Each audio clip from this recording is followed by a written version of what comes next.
처음에 공부하는 사람들이 막 그 기간이 남으면 막 얼마 안 남았다 생각하는데 안 충분하다니까요. 그 시간이면 충분합니다. 50일만 되더라도요. 그죠? 곰이 사람이 한 절반 정도 되는 거잖아요. 그러니까 그 정도면 어마어마한 기간이라고 생각하시면 됩니다. 충분해요. 자, 이제 조세범 처벌법하고 조세범 처벌 절차법인데 일단은 조세범 처벌법에 대해서 조세범 처벌법 성격, 세법을 위반한 자에 대한 형벌 등에 관한 사항을 규정해서 세법의 실효성을 높이고 국민의 건전한 납세 의식을 확립하기 위해서 규정한 법률이다. 조세범 처벌법에 별도로 규정한 사항에 대해서는 그 규정이 형법에 우선해서 적용돼. 뭔가 좀 잘못해가지고 처벌을 내리는 거기 때문에 우리가 뭔가 잘못해가지고 처벌을 받는 법이 형법이란 말이죠. 근데 조세와 관련해가지고 뭐가 잘못해가지고 처벌받는 조세범 처벌법의 이 규정은 여기 이 규정을 적용받는 자는 무슨 규정보다 우선 적용된다고요? 형법보다 이게 우선 적용된다.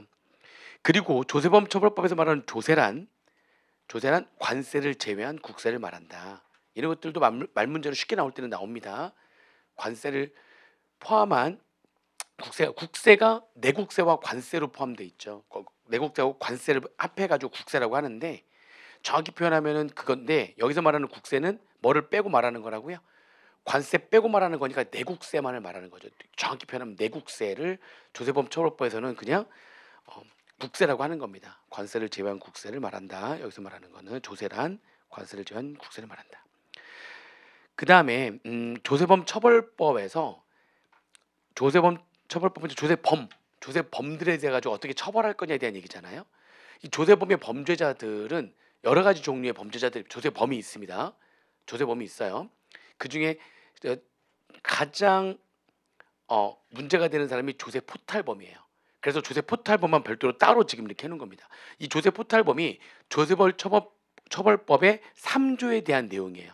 그리고 4조부터 그러니까 1조하고 2조는 조세범 처벌법의 성격이 어떻고 뭐에 대한 이런 얘기가 목적이 어떻고 이런 얘기가 적혀 있는 거고요.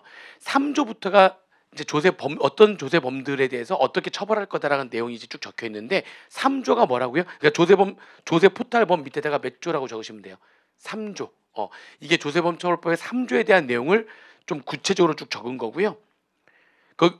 조세범의 유형과 처벌해 가지고 3조가 조세포탈이고 4조에 2, 5조, 6조 해 가지고 넘겨 보니까 7조, 8조, 9조, 10조 해 가지고 몇 조까지 있어요? 16조까지 나와 있잖아요. 근데 그걸 제가 표로 만들어 놓은 거고요. 표로 만들어 놓은 거고 71페이지 보시면 본문 내용까지 적어놨어요. 그러니까 본문 내용도 보세요. 표로 정리도 해보시고 본문 내용에 뭐 빠져있죠? 본문 내용에 3조가 3조는 자세하게 지금 앞에서 얘기하니까 3조 빼고 4조부터 4조에 2, 5조 쭉 해가지고 몇 조까지 있는 거예요. 지금 16조까지 조세범 처벌법에 아예 법 내용을 아예 집어넣어놨어요. 왜냐하면 시험 문제에서 이 말 문제로 나왔을 때 이 문구가 그대로 나오기 때문에 그대로 집어넣었어요. 그러니까 왔다 갔다 하면서 이거 그대로 보시고 요약된 표로도 보시고 요약된 표로 이제 정리할 땐 표로 정리하시고 왔다 갔다 하면서 뭐를 계속 읽어보고 실제 본문을 읽어보고 무슨 말인지 아시겠죠? 몇 페이지 안 되잖아요. 그래서 암기는 거기 있는 거 쭉 보시면서 이 내용 본문 암기하시고 표로는 요약해가지고 표로 정리만 하셔가지고 이제 양쪽 다 하는 표로 정리한 거 하나 본문 내용 왔다 갔다 하면서 본문 내용 많이 읽어보시면 좋아요. 아시겠죠? 그렇게 보시면 됩니다. 그리고 3조에 대한 거는 아예 별도로 너무나 이거는 좀 중요하기 때문에 별도로 따로 이렇게 정리를 해놓은 겁니다. 조세포탈범 중에 가장 나쁜 놈이라고 할 수도 있어요. 조세포탈범. 조세포탈범이라고 하는 게 어떻게 되는 거냐 해가지고 대한 내용인데 조세포탈범의 구성 요건. 조세포탈범의 구성 요건이에요. 구성 요건은 기억, 니은, 오른쪽 페이지에 디귿. 그 세 가지 요건을 모두 충족해야지만 조세포탈범이 되는 겁니다. 조세포탈범이 성립하기 위해서는 다음의 요건을 모두 세 가지 있죠. 지금 기억 밑에 니은, 오른쪽 페이지에 표 밑에 디귿. 그 기억, 니은, 디귿이 조세포탈범이 성립하기 위해서 충족돼야 되는 요건입니다. 기억, 니은, 오른쪽 페이지 위에 끊어진 표 밑에 바로 디귿이 있죠.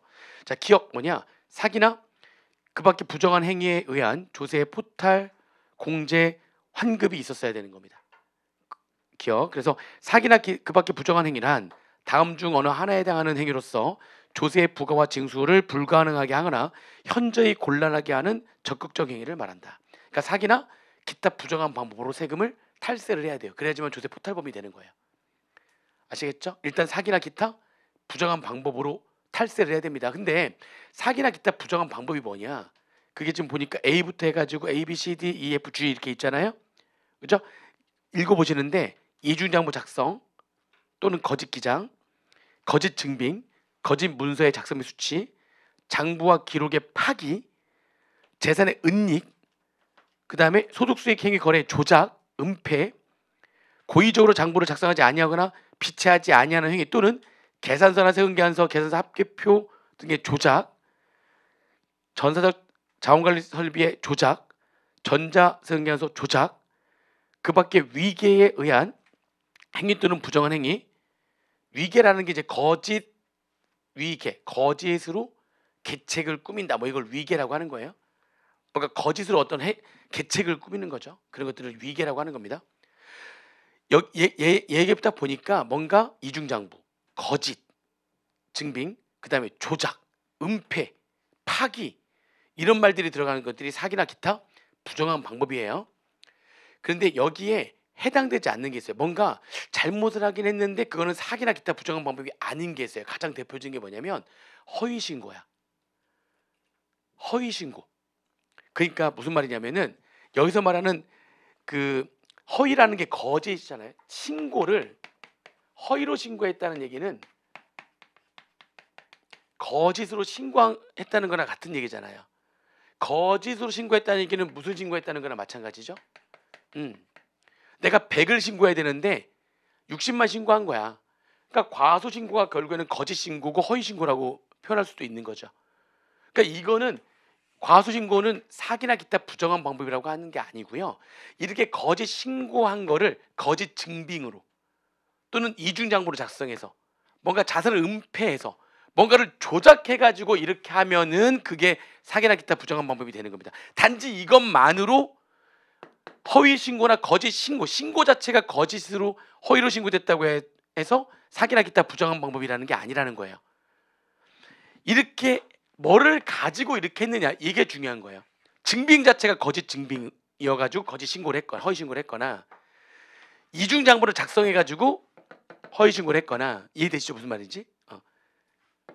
자산을 은폐했거나 장부를 파기했거나 또는 세금계산서라든지 합계표를 조작했거나 그런 행위를 해가지고 이렇게 하면 그게 뭐가 되는 거예요? 사기나 기타 부정한 방법을 저지른 겁니다.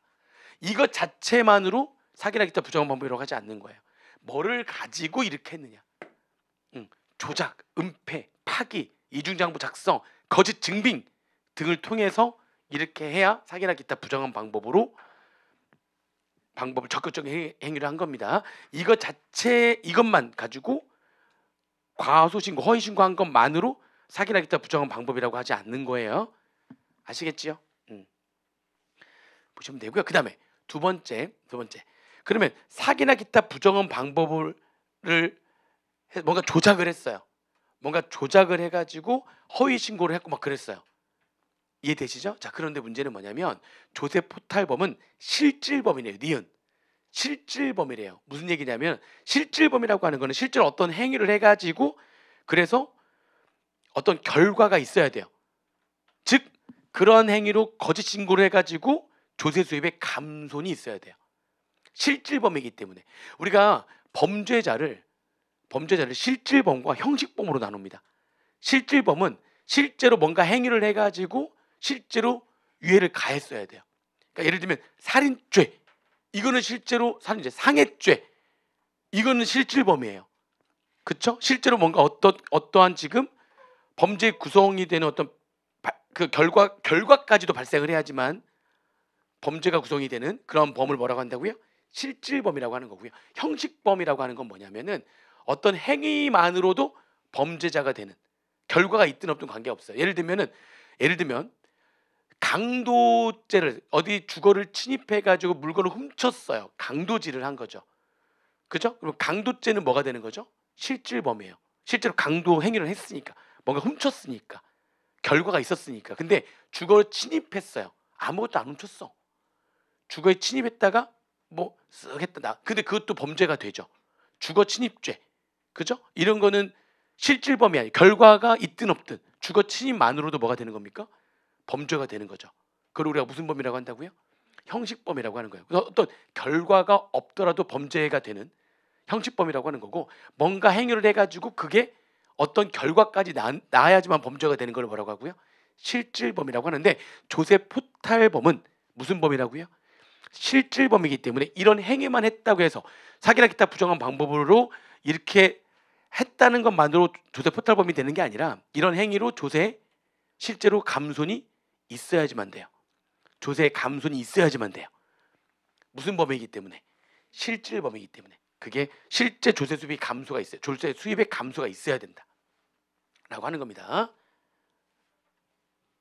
아니 그러니까 예를 들면 내가 이런 조작을 해가지고 허위 신고를 했는데 그게 알고 보니까 부가세 영설과세 표준인 거야. 그럼 부가세 영설과세 표준은 어차피 세율이 0%잖아요. 그러니까 부가세 과세 표준 신고를 막 이중장부 작성을 해가지고 부가세 과세 표준 신고를 허위 신고를 한 거야. 그래도 실제 뭐가 없는 거죠? 조세 감소가 없잖아. 그럼 무슨 범이 될 수가 없는 거예요? 조세 포탈범이 될 수가 없는 겁니다. 아시겠죠? 그렇게 보시면 돼요. 그러면 조세 포탈범은 조세 수입의 감소가 언제 조세 수입의 감소가 있는 걸로 보는 거냐? 그죠? 걔를 뭐라고 하냐? 기수식이라고 하는 거예요. 기수식이. 조세 포탈범의 기수식이. 그러면 언제 조세 포탈의 조세 수입의 감소가 있는 걸로 보는 거냐? 내가 어떤 사기나 기타 부정한 방법으로 허위 신고를 해가지고 실제 조세 수입이 감소가 돼야지만 조세 포탈범이 되는데, 그럼 언제 조세 수입이 감소되는 것으로 볼 거냐? 그걸 우리가 무슨 식이라고 한다고요? 조세 포탈범의 기수식이라고 하는 거예요. 기수식이 둘로 나눠지는데요. 첫 번째가 납세 의무자의 신고에 의해서 부가징수하는 조세.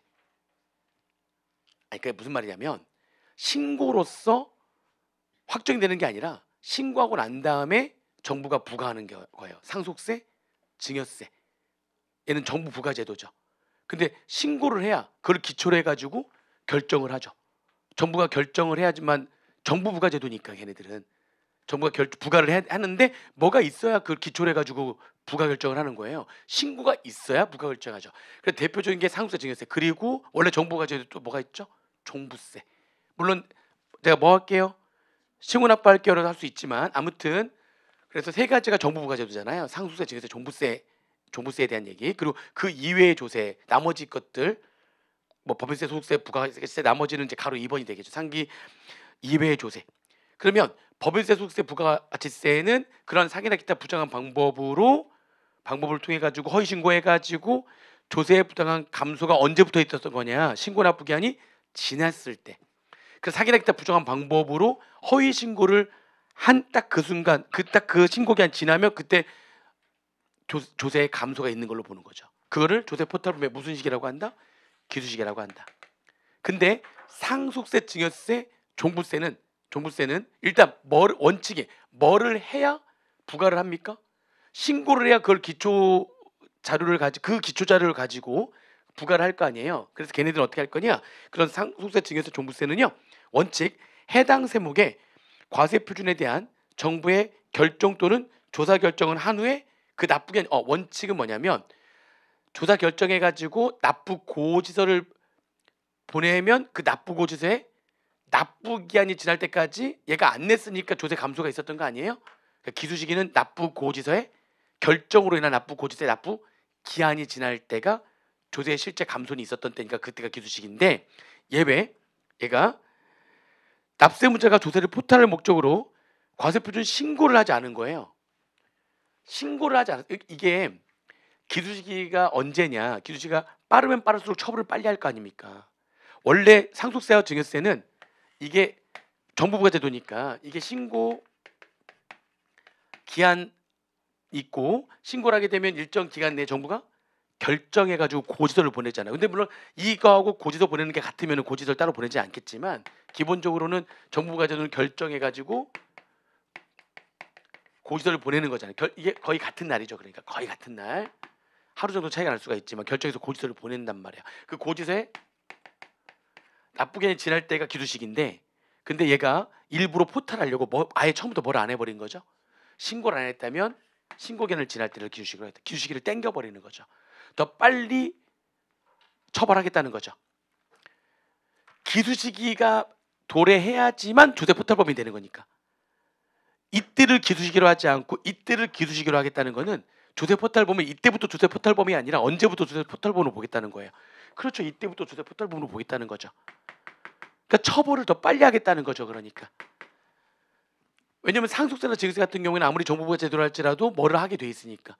신고를 하게 돼 있는데 얘가 포탈을 하려고 아예 뭐도 안 한 거예요. 처음부터. 신고도 안 해버린 거지. 그러면 나중에 결정이 이때 가야 포탈범이 되는 게 아니라 언제 포탈범을 하겠다는 거죠?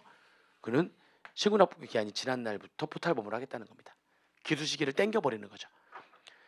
일반적인 세금은 당연히 이때부터가 포탈범이 되는 거고요. 상속세 증여세는 원칙은 이때지만 포탈을 목적으로 아예 신고도 안 했어? 그럼 너는 이때가 기수시기야. 이렇게 되는 거죠. 그런 얘기고요. 그 다음에 세 번째 포탈세액이 확정이 돼야 됩니다. 그럼 그렇게 사기나 기타 부정한 방법으로 조세가 감소가 됐고 그게 금액이 얼마인지가 우리가 확정이라는 건 국회법에서 공부했잖아요. 확정이라고 하는 거는 구체적인 금액으로 확정이 되는 거죠. 구체적이어야 되는 거죠. 그러니까 금액이 구체적으로 얼마다 조세가 그렇게 사기나 기타 부정한 방법으로 허위 신고해가지고 조세가 감소된 금액이 얼마다라고 그게 확정이 되어야지만 조세 포탈범이 되는 겁니다. 왜냐하면 이게 조세 포탈범은 처벌할 때 포탈세액의 몇 배를 벌금으로 하겠다. 몇 배까지 벌금을 한다. 이런 식으로 처벌하기 때문에 포탈세액이 확정이 돼야 처벌할 수가 있어요. 이거에 몇 배까지 벌금형으로 한다. 이런 식으로 되어 있기 때문에 그래서 조세 포탈세액이 구체적으로 확정돼야 된다. 왜냐하면 포탈세액을 추정해서 형사처벌하는 것은 증거재판주의에 어긋나며 또한 포탈세액은 벌금형을 정하는 뭐가 되기 때문이다? 기준이 되기 때문이다. 자, 그 세 가지가 모두 충족이 되면 뭐가 되는 겁니까? 이제 조세 포탈범이 되는 겁니다. 자, 이렇게 조세 포탈범이 되면 어떻게 처벌할 거냐? 기본적으로 2년 이하의 징역 또는 포탈세액 등의 2배 이하의 벌금을 내게 합니다. 그런데 가중형량은 그 밑에 보시면 언제 가중하는 거예요? 3년 이하 징역 또는 포탈세액의 3배 이하 벌금. 더 세지죠? 언제 그렇게 세지느냐? 그 밑에 나와 있죠. 그 밑에 1, 2번. 가중하는 경우는 다음에 1번 또는 2번에 해당되면 가중을 하는데 포탈세액 등이 얼마 이상이고 3억 이상이고 그리고 그게 포탈세액 등의 신고 납부해야 될 세액의 몇 % 이상인 경우. 그러니까 두 가지가 모두 충족돼야 되는 거죠. 포탈세액 자체가 3억 이상이고 그리고 원래 그게 내야 될 금액이 그리고 원래 내야 될 금액의 몇 % 이상이고 포탈세액이 30% 이상이고 그러면은 가중하는 거고요. 아예 포탈세액 자체가 얼마 이상이라면 그냥 5억 이상이라면 퍼센티지 따지지 않고 포탈세액 자체가 5억 이상인 경우에도 가중합니다. 형량을 가중한다. 원래 기본은 몇 년인데요? 2년 이하의 징역 또는 포탈세액의 2배 이하의 벌금인데 둘 중에 하나 해당되면 그러면 가중해가지고 3년 이하의 징역 또는 포탈세액 등의 3배 이하의 벌금형에 처한다. 근데 이러한 조세 포탈범은 정상이라는 게 뭐예요? 들어보셨죠? 정상에 따라 징역형과 벌금형을 병고할 수 있다. 정상이라면 많이 안 들어. 정상적인 거예요? 비정상 정상이에요? 그게 아니 정상이라고 하는 게 사정과 상황에 따라 그거를 앞에 여기는 뒷자 여기는 앞에 자 따라 가지고 뭐에 따라 정상에 따라 이렇게 표현한 겁니다. 그러한 사정과 상황에 따라서 정상에 따라 징역형과 벌금형을 뭐 할 수 있다? 무슨 말이죠? 병고할 수 있다. 이런 거죠. 또는이 아니라 또는이라고 돼 있지만 처벌을 내릴 때 이거에 따라 이건 넌 좀 심한데 얘는 이건 좀 너 아주 이거는 좀 심한 놈인데 그러면 징역 몇 년에 벌금 얼마 이런 식으로 병과한다는 게 무슨 말인지 아시겠어요? 두 가지를 동시에 처벌한다, 형벌에 처한다는 거죠. 동시에 둘 이상으로 형벌에 처하는 걸 병과라고 하는 겁니다. 그러니까 징역형도 몇 년 이하로 할 수 있고 예를 들면 가중형량으로 했을 때 3년 이하의 징역 또는 포탈세액 등의 3배 이하의 벌금 이걸로 하거나 이걸로 할 수도 있고 사정과 상황에 따라서 아예 둘 동시에 처벌할 수도 있고 형벌을 내릴 수도 있고 아시겠죠? 징역 몇 년에 벌금 얼마 이런 식으로 할 수도 있다는 겁니다. 아시겠죠? 그걸 뭐라고 표현한다? 그런 걸 이렇게 정상에 따라 이렇게 표현하는 거예요. 그러면 그 밑에 표 잠깐 봐볼까요? 징역과 벌금의 병과가 되는 게 몇 개 안 되거든요.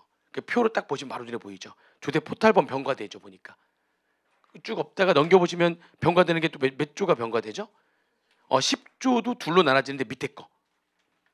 그죠? 10조가 이게 그 세금계산서 관련된 범죄인데요. 세금도 관련된 건데 둘로 나눠져 가지고 그 위에 있는 게 미발급, 거짓 발급, 거짓 제출. 그러니까 발급하지 않았거나 또는 발급을 했는데 잘못 발급했거나 부실기재죠. 또는 합계표를 거짓 제출했다는 거는 부실기재도 제출했다는 거예요. 그래도 조세범 처벌법에서 처벌을 받는데 그건 그리 세지 않고요. 그 점점점점에서 밑에 하나 더 있죠. 뭐죠? 거래도 없는 거니까 가공의 세금계산서를 발급했거나 또 가공의 세금계산서를 가지고 합계표를 거짓 기재했거나 거래도 하지 않았는데 그 우리가 가공의 세금계산서 이건 좀 중대한 잘못이라고 해서 우리 부가가치세법도 가산세가 가장 셌잖아요. 그죠? 근데 얘는 조세범 처벌법의 경우에도 좀 더 세게 처벌받는단 말이에요. 걔는 병과도 정상에 따라 뭐도 되는 거예요? 병과가 되는 거예요. 보니까 그 징역형도 있고 벌금형도 있는데 두 개가 뭐 할 수도 있다고요? 병과될 수도 있어요. 그리고 밑에 보니까 15조하고 16조까지 걔네들 다 옆에 보니까 징역형도 있고 벌금형도 지금 적혀 있잖아요. 병과되는 건 네 가지예요. 조세, 포탈범과 세금계산서 발급 의무 위반 등으로 인한 범죄인데 거래도 없이 세금 발급하는 것 등에 대한 가공의 세금계산서 등에 대한 처벌, 그리고 해외 금융계좌 정보의 비밀 유지 의무의 위반, 해외 금융계좌 신고 의무 불이행. 해외 금융계좌와 관련된 것들이죠. 다. 두 개가 다. 그래서 총 네 개가 뭐가 되는 거죠? 보니까 벌금형과 징역형이 병과되는 겁니다. 제가 왜 또 강조할까요? 네 개잖아. 네 개잖아. 그러니까 오지선다로 나올 때 이 네 개 빼고 나머지 하나가 딱 나올 수가 있다는 거죠. 다음 중 조세범 처벌법에 의해서 벌금형과 징역형이 병과되는 거에 대한 범죄가 아닌 것은 해가지고 그 네 개 위에 나머지 하나가 딱 들어가면 그게 답이니까 네 개 딱 좋잖아. 그죠? 빨리 그렇다고 해주세요. 빨리. 그렇잖아. 그래서 네 개라서 나올 수 있어서 그렇습니다. 표로 보니까 병과가 딱딱딱딱 눈에 보이죠. 그게 이제 그 조항을 보게 되면은 정상에 따라 징역형과 벌금형은 병과할 수 있다 이런 식으로 표현되어 있는 게 네 개라는 거예요. 조세 포탈법까지 포함해서. 아시겠죠? 자, 그다음에 다시 돌아와서 69페이지. 69페이지에 그러니까 지금 그러한 징역형이나 벌금형을 지금 이렇게 해서 처벌을 하는데 니은을 보니까 뭐라고 돼 있냐면 요게 내가 지금 분명히 사기라 때 부정한 방법으로 허위 신고를 해가지고 포탈을 했어요. 지금 포탈해가지고 조세 포탈범이 됐어요. 조세 포탈범이 됐는데 얘가 법정 신고 기한이 지난 뒤에 2년 내에 수정 신고를 하거나 법정 신고 기한 지난 다음에 6개월 내에 기한 후 신고를 하게 되면 그러면은 형을 감경할 수 있다. 그건 이제 딱 보니까 그 기간이 뭐랑 똑같죠? 국기법에서의 신고 불성실 계산세 감면되는 최대 기간과 같죠. 포탈을 했는데 신고하긴 했는데 사기나 이따 부정한 방법으로 허위 신고를 해가지고 포탈했다면 일정 기한 내에 수정 신고하면 감경되는 거예요. 원래는 그렇게 처벌 받아야 되는데 몇 년 내, 2년 내 수정 신고를 했다면 그러면 좀 감경되는 거고요. 그리고 아예 사기나 기타 부정한 방법을 통해 가지고 아예 신고를 안 했던 거지. 그죠? 그럼 몇 개월 내, 6개월 내에 기한으로 신고를 하게 되면 그러면 또 감경이 좀 된다라고 하는 거고요. 그 기간은 감경 기간은 국기법에서 신고 불성 가산세 감면되는 그 기간하고 똑같죠. 최대 기간하고 똑같죠. 그리고 반대로 상습범은 형의 2분의 1을 가중합니다. 더 2분의 그러니까 가중 형량으로 하려고 했는데 얘가 상습범이야. 얘가 뭐 작년에도 있는데 올해도 또 막 이렇게 하는 거죠. 상습범이면은 원래 3년에 2분의 1이니까 최대 4년 반까지 할 수 있다는 거죠. 포탈세계 3배인데 거기다 2분의 1을 더 가중하는 거니까 최대 4.5배까지 할 수 있다는 거죠. 그런 식으로 가중한다는 겁니다. 되셨죠? 그렇게 보시면 되고요. 다 넘겨보시면 그 표는 여러분들이 나중에 다 이렇게 보시면 돼요. 근데 이제 그 표에서 볼 때 다 여러분들 결국에 암기를 하셔야 되는데 그거는 제가 따로 설명을 안 할 건데 그 세금계산서 발급 의무 위반 등 10조 있잖아요. 10조에서 이게 세금 계산서라든지 계산서를 미발급했거나 뭐 했거나 이것들은요. 세금 계산서 하나를 발행할 때마다 거짓 발급하면 그게 다 하나당 하나의 죄가 되는 거예요. 세금 계산 같은 경우에는 그 하나를 내가 거짓 발급을 했어. 그 하나의 잘못이고요. 그게 아니라 또 1,000만 원짜리 거짓 발급을 한 거예요. 나중에 5천만 원짜리 또 거짓 발급을 2달 뒤에 또 한 거야. 그럼 내가 죄를 지금 몇 개를 저지르는 거예요? 2개를 저지르는 거예요. 그리고 또 일주일 뒤에 또 3천만 원짜리 또 거짓 발급을 했어요. 그럼 내가 지금 죄를 3개를 저지르는 거예요. 세금에서 하나당 하나의 죄, 하나를 잘못할 때마다 하나의 잘못입니다. 하나의 죄입니다. 그렇게 생각하시면 되고요. 그 다음에 오른쪽 페이지에 조세범 처벌법의 특례 규정해가지고 양벌 규정. 자, 이런 것들이 다 문제로 나올 수가 있고, 그러니까 그 본문 내용이 나올 수도 있고요. 그 본문 내용 여러분들 암기하셔야 돼요. 쫙 암기하시면 되고요. 저는 이제 이 특례 규정이라든지 이런 것들을 설명을 좀 드리는 겁니다. 본문 내용은 여러분들이 다 암기하시면 돼요. 근데 그 특례 규정에 뭐가 있냐? 양벌 규정이 있는데 그게 뭐냐?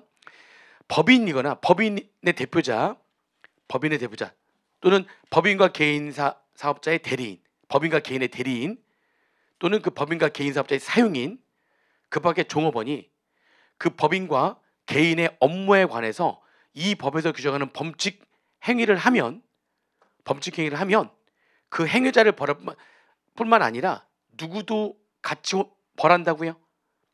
그 해당 법인과 개인, 아니 그러니까 이 법인 또는 이 개인의 사용인이거나 또는 아니 법인이라면 법인의 누구거나 대표자거나 아니면 얘네들의 대리인이거나 얘네들이 실제로 잘못하는 거죠. 지금 얘는 여기서는 종업원들이 잘못하는지를 얘네들이 그때마다 어떻게 다 알아요. 나중에는 알 수 있겠지만, 그렇죠?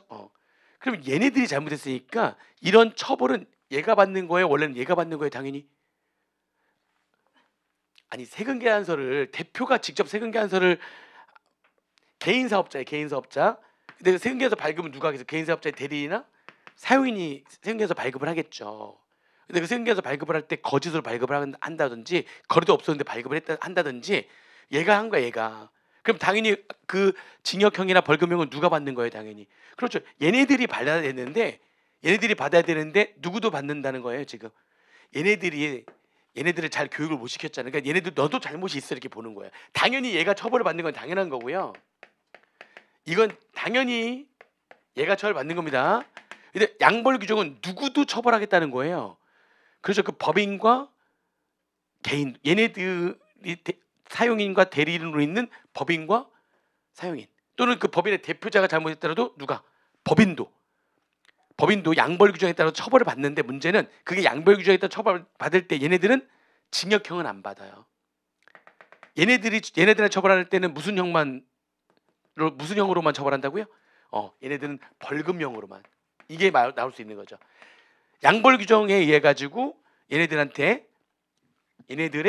법인이거나 개인은 양벌 규정에 따라 징역형 또는 벌금형으로 처벌한다. OX, X가 되는 겁니다.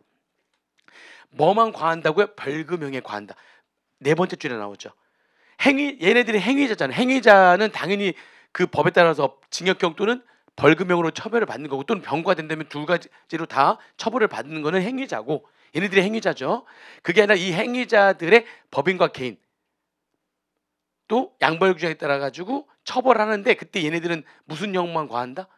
벌금형으로 과한다. 그렇죠. 벌금형으로 과한다. 징역형은 과하지 않는다. 아시겠죠? 그게 양벌 규정이에요. 양벌 규정. 근데 얘네들이 억울할 수 있죠. 아니 나는 진짜 얘 교육시키고 뭐하고 우리 스케줄에 따라 가지고 계속 했는데 이 새끼가 나쁜 놈이야. 근본이 안 됐던 놈이야. 나는 얘네들을 교육하는데 게을리하지 않았어. 매달마다 우리 교육도 하고 뭣도 하고 이렇게 해야 된다 막 계속 교육했는데 얘가 근본이 나쁜 놈이어가지고 그렇게 막 지가 마음대로 막 해버린 거야. 뒷돈 받으면서 얘가. 그런데 나까지 하면 난 억울하잖아. 그래서 뒤에 뭐라고 그런 말이 나오는 거예요. 그렇게 하는데 다만 법인 또는 개인이 그 위반 행위를 방지하기 위해서 해당 업무에 관하여 상당한 주의와 감독을 게을리하지 아니한 경우에는 상당한 주의와 그런 감독을 난 게을리하지 않았어. 그러한 경우에는 얘는 벌한다 안 한다? 벌하면 안 되죠. 얘가 근본이 나쁜 놈인데. 그쵸? 난 어떻게 알아? 사람 속을 어떻게 알아? 겉으로는 막 좋은 사람인 줄 알았는데 알고 보니까 뒷돈 챙기고 막 거짓 증빙 발급하고 있고 그랬는데, 그러니까 나는 그런 교육을 계속 했다는 것만 증명을 하면 나는 처벌받지 않는다는 거죠. 그런 얘기입니다. 그 다음에 형법 적용의 일부 배제라고, 이게 무슨 말이냐면은 형법에 보면 거기에 보면 색깔 다르게 되어 있는 거 있죠. 동그라미 벌금 경합에 관한 제한 가중 규정이라는 게 있습니다. 벌금, 그러니까 경합범, 이게 내가 세금 계산서는 하나 발급당 하나의 죄라고 그랬죠. 나쁜 놈이면 계속 그러겠죠. 얘 나쁜 놈이 얘가 세금 계산서를 계속 뒤통받으면서 허위 발급 막, 아니면 거래도 안 했는데 막 발급, 이걸 계속 하고 있는 거야. 그러면 그게 하나하나가 다 죄니까. 그렇죠. 여러 가지 죄를 동시에 저지르는 범죄자죠. 걔네들 뭐라고 한다고요? 경합범이라고 해요. 경합, 벌금 경합범, 여러 가지 죄를 한꺼번에 막 저지르는 거예요. 자, 그러면 얘가 이제 나중에 알고 보니까 세금 계산서를 5개나 그렇게 잘못했네. 그럼 5개 처벌해야 될 거 아니에요. 그러면 이렇게 5개에 대해서 처벌해야 될 거 아닙니까? 경합범인데, 지금 아니면 뭐 5개 넘었지만 2개 잘못한 걸 알게 된 거예요. 2개가 다 벌금형을 지금 부과를 해야 되는데, 경합범에서 처벌하는데 무슨 형으로 처벌하려고 하는 거예요? 벌금형으로. 그러니까 벌금 경합이라고 표현하죠. 벌금 경합에 관한 제한 규정이라고 하는 게 뭐냐? 그러면 얘가 예를 들면은 지금 예를 들어서 가공의 세금 계산서를 발급했고 2개를, 하나는 1억짜리야. 자, 몇 배까지 벌금형을 아까 봐보세요. 10조 봐보세요. 10조 밑에 거. 10조에 가공에서 거래도 없는 세금서 발급하면은 공급가액의 10%니까 세액이죠. 세액. 지금 예를 들면 1억짜리야. 공급가액이. 그러면은 세액이 1,000만 원이죠. 그게 몇 배? 3배. 3배야. 그게 1억짜리야. 1억짜리가 있고, 그 다음에 뭐가 있냐면 뭐 예를 들어서 8천만 원짜리가 있는 거야. 2개를 잘못한 거예요. 자, 그러면은 둘 다 3배 해야 되잖아요. 그러면은 1,000만 원의 3배가 되는 거니까, 공급가액이니까 1,000만 원의 3배하면 3천만 원. 또 하나의 죄라는데 그게 8천만 원짜리니까 세액은 얼마예요? 800만 원의 3배하면 얼마? 그러면 얘는 지금 3배 하면 총 얼마의 벌금을 때려야 되는 거예요? 이렇게 5,400만 원의 벌금을 때려야 되는 거잖아요. 근데 이 벌금 경합에 관한 제한 가중 규정은, 야, 그래도 이게 이 2개를 제일 센 거, 이거 합한 거는 제일 센 거에 2분의 1을 더한 금액을 초과할 수 없게 하자. 한도를 정해 놓은 거야. 벌금 경합에 대해서. 그러니까 여러 잘못을 했지만 결국에는 가공의 세금 계산서와 관련된 잘못을 여러 개를 저지른 거죠. 그러면 그게 다 3배 이렇게 막 돼야 되는데, 합하면 얼마인데요? 지금 5,400만 원을 벌금으로 해야 되는데 얼마를 한도를 한다는 거예요? 이 중에 가장 중한 죄는 그거에 대한 벌금 얼마인 거죠? 지금 그게 3천만 원인데, 이거에 몇 분의 몇을 가중하는 걸 한도를 하겠다고요? 이거의 2분의 1이니까 이거는 총 최대 얼마를 한도를 하겠다는 겁니까? 그렇죠. 얘를 한도를 하겠다는 겁니다. 이게 뭐냐면, 이게 거기 밑줄 그어놓으세요. 벌금 경합에 관한 제한 가중 규정이라고 하는 겁니다. 경합범에 대해서 벌금형을 과할 때 가장 중한 죄에 정한 다액에, 가장 중한 죄에 정한 최고의 금액에 몇 분의 몇까지 가중한다? 2분의 1까지 더 가중한다. 이거를 한도로 한다. 여기까지를 한도로 한다. 그러니까 형법에 있는 규정이에요. 이게 벌금 경합에 관한 제한 가중 규정. 근데 제한을 둔다는 거잖아요. 이렇게 딱 제한을 두겠다. 이게 세금 계산서 관련해서 여러 개 잘못을 하게 되면, 이런 경합범이 되면, 그러면 이거를 한도로 하겠다. 이걸 한도로 하겠다, 이런 얘기죠. 그런데 다음에 조세범들은 이 벌금 경합에 관한 제한 가중 규정을 적용하지 않는다. 즉 얼마로 하겠다. 한도를 두지 않겠다. 그냥 얼마로 하겠다는 거죠? 5,400으로 하겠다. 이런 얘기입니다. 그러니까 그 벌금 경합에 관한 제한 가중 규정을 적용하지 않는다. 무슨 말인지 아시겠어요? 이게 제한을 가하지 않겠다는 거예요. 제한을 가하지 않겠다는 거. 근데 그게 다 그런 게 아니라 몇 조. 자, 조를 볼게요. 조세 포탈범 몇 조? 3조. 그 다음에 면세계 부정유통 몇 조? 4조. 가짜 석유 제품의 제조 5조. 무면허 주류 제조 및 판매 6조. 생에서 발급 의무 위반 10조. 납세 증명표지 불법 사용 12조. 원천 징수 의무자 처벌 13조. 거짓으로 기재한 근로소 원천징수 영수증 발급 14조. 이것도 시험 문제 몇 번 나왔습니다. 제한을 두지 않겠다. 벌금 경우에 관한 제한 가중 규정을 적용하지 않겠다. 즉 그냥 얼마로 해버리겠다. 자, 이거는 지금 어떻게 보면은 고액 탈세범에 대해서 제한을 두지 않겠다는 거죠. 처벌을 강화하기 위해서 이 규정을 적용하지 않겠다는 겁니다. 이게 어디에 있는 내용인데요? 이게 형법에 있는 내용이에요. 근데 그 조세범 처벌법에서 이게 자, 그래서 이 표로 만들어놨어요. 표로 벌금 경합 가중 제한 규정 적용 배제, 벌금 경합에 관한 제한 가중 규정을 적용하지 않는 배제 표로 보니까 3조 4조 4조에 2까지 들어가야 돼요. 3조 4조 그다음에 4조에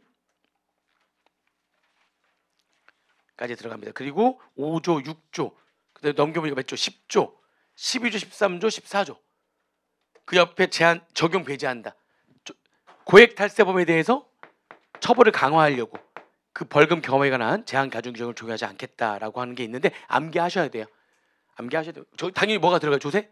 포탈범을 포함해 가지고요. 이게 석유 관련해 가지고 잘못하거나 납세 증명표지 뭔가를 잘못하거나 이런 것들은 더 아주 질이 안 좋은 놈으로 보는 거예요. 그러니까 걔네들은 그렇게 적용을 배제한다. 즉 고액 탈세범에 대해서 처벌을 강화하기 위해서 이렇게 이런 규정을 이 규정을 적용하지 않겠다 이렇게 만들어 놓은 겁니다. 자, 그다음에 이렇게 조세범 처벌법에 처벌하려면은 이게 세무서장이라든지 국세청장이라든지 지방 국세청장이 고발을 해야지만 돼요. 누구한테? 검사한테 고발하고요. 검사는 그런 고발이 있으면 공소를 제기합니다. 소를 제기하는 거죠. 그래가지고 판사한테 판결을 내리게 하는 겁니다. 순서가 뭐라고요? 일단 누가 고발해야 되는 거예요. 이런 잘못을 했다는 걸 누가 알죠? 세무서장, 지방국세청장, 국세청이 이제 이런 잘못들을 한 걸 알게 됐죠. 그러면 이거를 고발하고 그 고발이 있으면은 공소를 제기하고 공소는 누가 제기하는 거죠? 검사가 공소를 제기합니다. 그러니까 법원에다가 이거 재판해 주세요라고 이렇게 소송을 일으키는 걸 우리가 공소 제기라고 하는 거잖아요. 검사가 법원에다가 소를 제기하고 그러면은 법원에서 판사가 판결 내리는 거죠. 이거는 이러이러한 죄니까 얼마 이하니까 최대 거기까지 해서 그 안에 요 정도는 얼마로 하겠다, 몇 년으로 하겠다 이렇게 정하는 판결을 내리는 거죠. 이렇게 하면 됩니다. 자, 공소기간, 공소시효도 공소시효가 지나버리면 그러면은 이것도 만약 소멸시효 완성이나 마찬가지예요. 공소시효가 지날 때까지 소를 제기하지 않으면 그리고 우리가 이제 공소시효가 완성됐다 이렇게 표현하거든요. 소멸시효 완성처럼 공소시효가 완성될 때까지 뭐를 제기하지 않으면 검사가 공소를 제기하지 않으면 그러면은 사건은 종결돼 버립니다. 처벌을 못해요. 납세 의무가 소멸되듯이 소멸시효 완성될 때까지 징수권을 행사하지 않으면 납세 의무가 소멸되듯이 공소시효 기간 내에 소를 제기하지 않으면 그렇죠? 그러면은 사건이 뭐 돼버리는데 사건이 종결돼 버리는 겁니다. 처벌하지 않고 사건이 종결돼 버려요. 아시겠죠? 일반적인 공소시효는 몇 년이라고요? 7년이 되면 완성이 됩니다. 공소시효는 7년입니다. 7년. 근데 이게 좀 그런 게 3조부터 14조까지는 공소시효가 7년이라고 되어 있고요. 15조하고 16조는 별도의 공소시효가 정해져 있지 않아요. 해외 금융계좌와 관련된 15조하고 16조는 별도의 공소시효가 정해져 있지 않습니다. 정해져 있지 않다. 3조부터 몇 조까지는 공소시효가 정해져 있는데요. 3조부터 14조까지는 공소시효가 7년으로 되어 있는데 근데 해외 금융계좌 신고 의무를 위반하거나 또는 해외 금융계좌 비밀 유지 의무를 지키지 않은 자들에 대해 처벌할 때는 걔네들은 지금 15조 16조는 뭐가 없다고요? 지금 시효가 따로 정해져 있지 않아요. 그래서 문제 안 나올 거니까 보지 마시고 근데 이런 말이 나와요. 다만 양벌 규정에 따른 행위자가 특정 범죄 가중처벌 등에 관한 법률에 적용을 받는 경우에는 이게 무슨 말이냐면은 그러니까 특가법이라고 그 특정 범죄 가중처벌 등에 관한 법률 줄여서 특가법이라고 그래요. 진짜 얘네들이 뭘 잘못해가지고 얘는 가중 처벌해야 되겠어 라고 법률이 따로 있는데요. 그게 누구냐면 그게 조세 포탈범이에요. 쉽게 얘기하면 조세 포탈범에 해당하면서 엔드 포탈세액이 일정 금액 이상인 자예요. 일정 금액 이상인 자. 그게 특가법에 별도로 따로 규정이 돼 있어요. 그러면 걔네들은 조세 포탈범이면서 포탈세액 일정 금액 이상인 자가 되잖아요. 그 특가법에 따라서 걔네들은 공소시효가 10년 또는 그게 금액이 10억 이상이면 5억 이상이면 10년, 10억 이상이면 포탈세액이 10억 이상이면 15년이에요. 일반적으로는 몇 년인데요? 지금 여기 일반적으로 몇 년이라고 했어요? 공소시효 7년인데 조세 포탈범이면서 포탈세액이 그 특가법을 보면 5억 이상이면 포탈세액이 5억이면 10년, 10억 이상이면 포탈세액 10억 이상이면 15년 막 더 길어져요. 공소시효가 길어지면 길어질수록 더 잠을 못 자는 거죠. 공소시효가 더 길어져요. 이렇게 그거는 거기 안 적혀 있죠. 그러니까 특정 범죄 가중 처벌 등에 대한 법률에 따르면은 그게 조세 포탈범의 가중 처벌인데 공소시효가 몇 년 10년 또는 15년으로 늘어나요. 특가법에 따라 가지고 다 그게 조세 포탈범이에요. 조세 포탈범. 자 그러면 그 행위자는 특가법에 따르면 조세 포탈범이면서 포탈세액이 5억 이상 또는 10억 이상 내버리면 10년 또는 15년으로 늘어나거든요. 그때 아까 그런 그 행위자를 두고 있는 법인이나 개인한테 무슨 규정? 양벌 규정에 따라서 얘네들도 처벌한다고 그랬잖아요. 그때 얘네들이 몇 년이 돼버리면 특가법에 따라 가지고 10년 또는 15년이 되잖아요. 그러면 양벌 규정에 따른 얘네들은 10년으로 한대요. 얘네들에 대한 공소시효는. 자 일반적인 공소시효는 몇 년? 7년. 근데 몇 조는 공소시효가 따로 정해져 있지 않다. 15조 즉 해외 금융계좌 관련된 범죄는 공소시효가 따로 지금 정해져 있지 않다. 나머지는 일반적으로 몇 년이다? 7년. 근데 조세 포탈범이면서 포탈세액이 일정 금액 이상이면 특가법에 따라 가지고 공소시효가 더 늘어나요.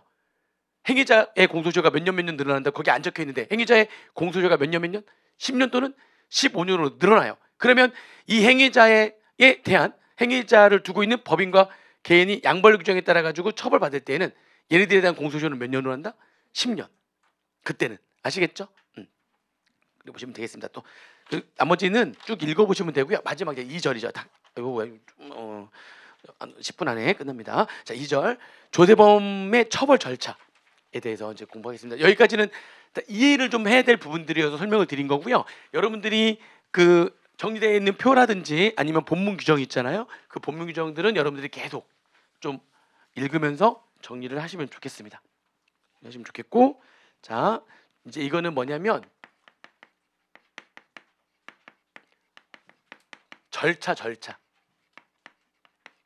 절차인데 여기도 좀 나올 만한 게 있어가지고 그런 거예요. 먼저 처벌 절차는 5가지로 구성이 됩니다. 첫 번째, 당연히 조세 범칙 사건을 조사해야죠. 첫 번째가 조세 범칙 사건인지를 조사해야 되는 거죠. 사건을 조사했어. 조사했더니 조세 범칙 사건이 맞아. 자 그러면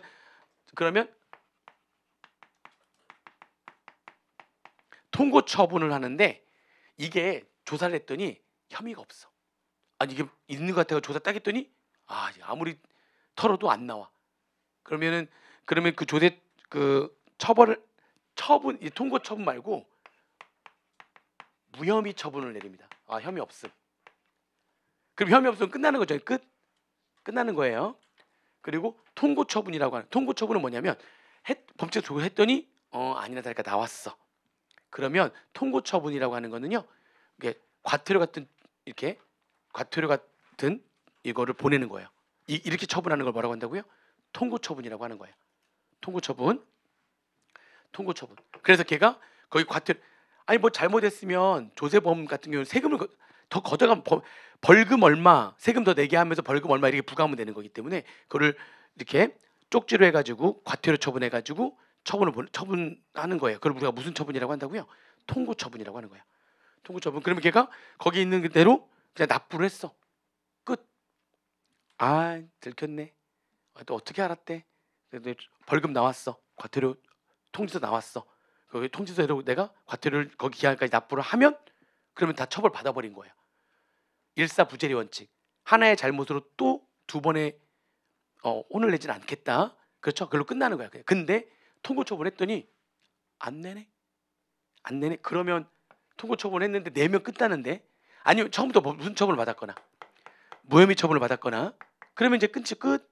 근데 통고 처분을 했는데 얘가 그 납부해야 될 과태료 납부해야 될 기한까지 납부를 안 하네? 그러면 이제 뭐가 들어가는 거예요? 그러면 세무서장이 누구한테 고발합니까? 검사한테 고발하는 거고요. 그러면 검사가 뭐를 제기하고요? 공소를 제기해서 그래서 재판이 이루어지는 겁니다. 이렇게 하는 겁니다. 그러니까 통고처분대로 해서 그 통고처분에 대한 내용대로 내가 납부를 하게 되면 끝나는 거예요. 끝. 아니면 조사한 결과 뭐가 되면 무혐의 처명이 내려지면 끝. 이해되시죠? 근데 통고처분대로 내가 납부하지 않으면 그러면 뭐 들어가고 이제 고발 들어가서 소를 제기해서 그래서 재판을 받는다. 이게 조세범 처벌 절차라는 겁니다. 아시겠죠? 이렇게 보시면 돼요.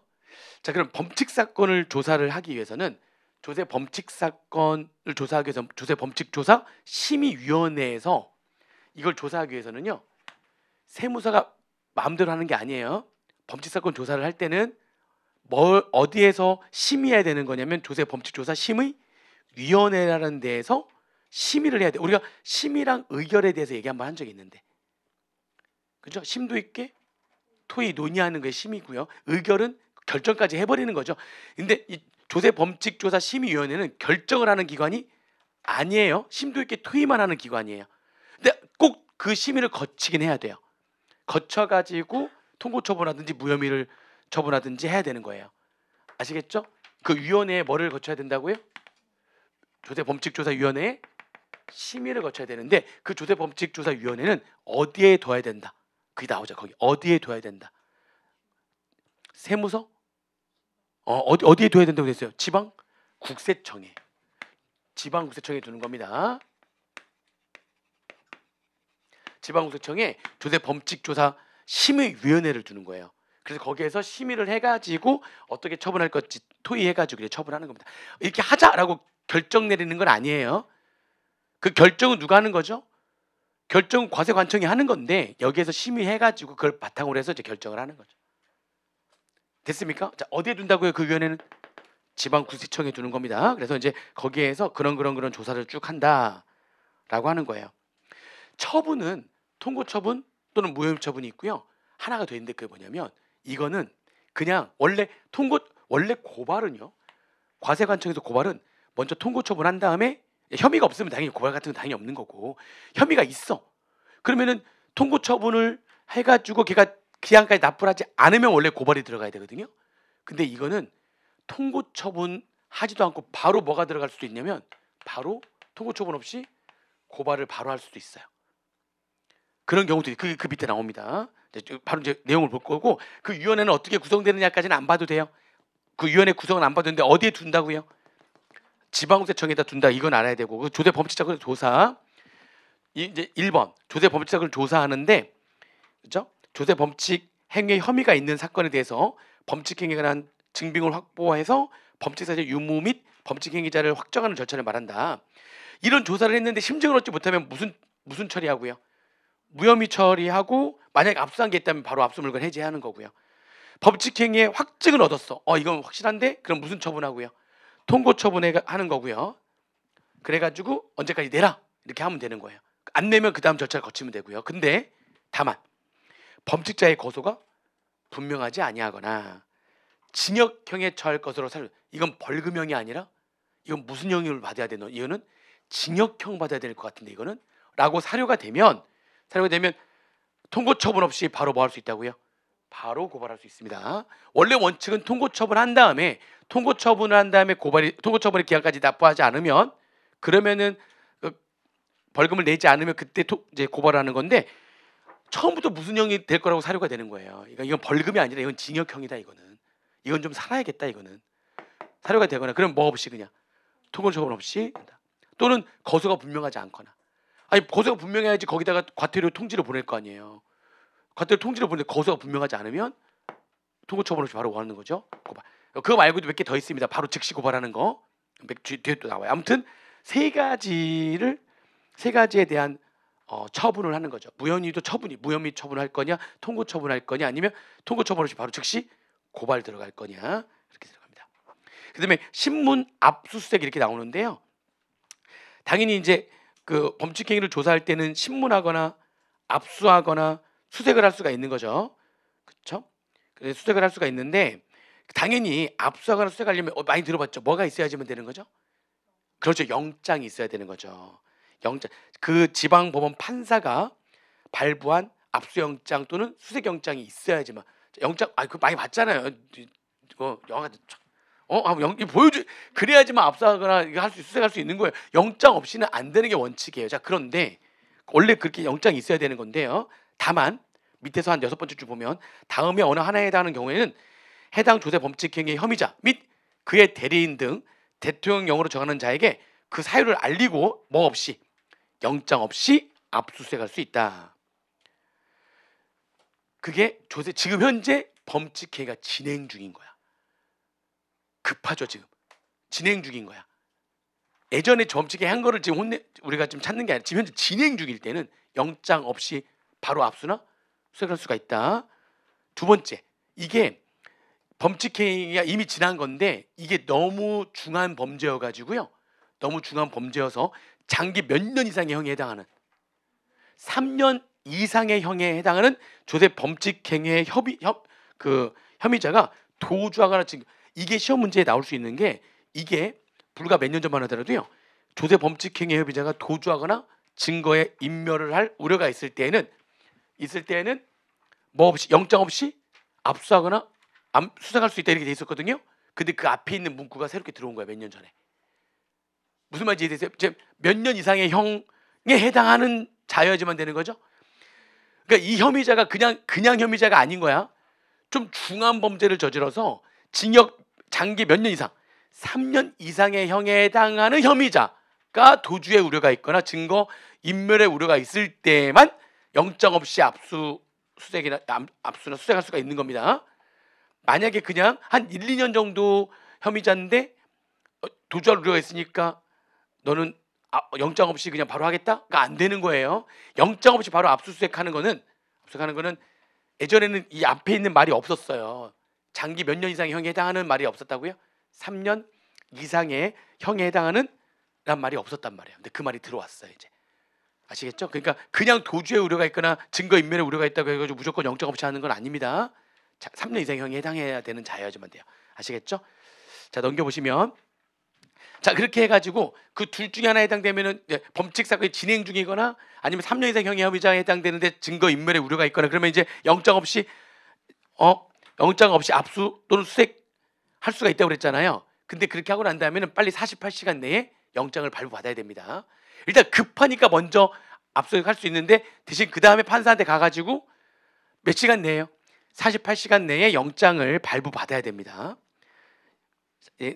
청구해가지고 받아야 되는데 만약에 그 기간 내에 48시간 이내에 발부받지 못하면 어떻게 되는 거예요? 즉시 압수한 물건을 다시 반환해야 됩니다. 보시면 되고요. 자, 그 다음에 이제 통고 처분 아까 얘기했죠. 그러니까 조세 범칙 행위를 했는데 이거는 확실해. 혐의가 없으면 무혐의가 아니라 이거는 이제 확실해라고 하면 무슨 처분한다고요? 통고 처분이라는 걸 한단 말이죠. 통고 처분을 한다. 근데 이 통고 처분이라는 거를 하게 되면 일사부재의 원칙. 얘가 통고 처분에 있는 그 내용 통고대로 이행을 하게 되면 거기 있는 대로 그대로 얘가 언제까지 벌금을 다 납부하게 되면 그러면 이 죄에 대해서 더 이상 묻지 않는 거예요. 걔를 뭐라고 하는 거죠? 일사부재의 원칙. 일사부재의 효력이 생기는 거고요. 그러니까 그거에 대해서 그냥 내기만 하면 나는 그 죄는 이제 더 이상 그 죄를 묻진 않아요. 자, 근데 문제는 뭐냐면 이게 공소시효가 있다고 그러죠. 우리가 공소시효가 있는데 지금 공소시효가 일반적으로 몇 년이라고 그랬죠? 일반적으로 몇 년이라고 그랬어요? 아까 일반적으로 몇 년이라고 그랬어요? 이게 있는데 이제 10년짜리도 있고 특가법에 보면 10년, 15년짜리도 있고 뭐 이렇게 되고 이렇게 있죠. 일반적으로 몇 년이죠? 7년. 자, 그런데 이게 얘가 죄를 저지른 이때부터 좀 공소시효가 시작될 거 아닙니까? 이렇게 시작이 되는데 일단 4년 지났어. 그리고 이때 뭐가 됐죠? 통고 처분이 됐어요. 통고 처분에 언제까지 내라라고 하는 뭐가 있겠어요? 기한이 있거든요.